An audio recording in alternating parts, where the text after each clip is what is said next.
चुनाव आयोग कुत्ता है, बवाल के बाद भी बयान पर अड़े कांग्रेस नेता, माफी मांगने से इनकार, बीजेपी का वार। महाराष्ट्र में करारी हार से कांग्रेसी बौखलाए हुए हैं। इलेक्ट्रॉनिक वोटिंग मशीन ईवीएम के इस्तेमाल पर विवाद के बीच कांग्रेस के नेता भारतीय निर्वाचन आयोग को बुरा भला कह रहे हैं। एमएलसी भाई जगताप ने सारी हदें पार करते हुए कथित रूप से चुनाव आयोग को कुत्ता तक कह दिया। यही नहीं, वो अपनी बात पर अड़े हुए हैं और माफी मांगने से भी इनकार कर रहे हैं।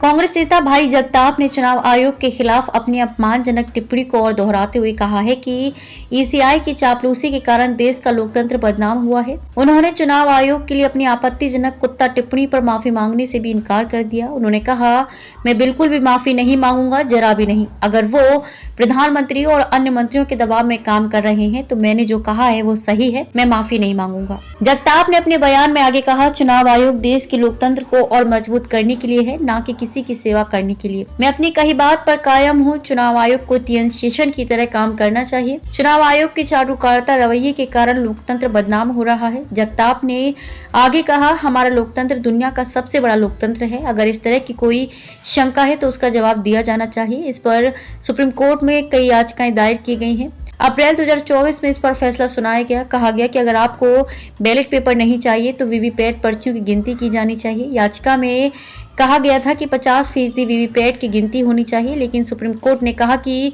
ये 5% होनी चाहिए, लेकिन ऐसा नहीं किया गया।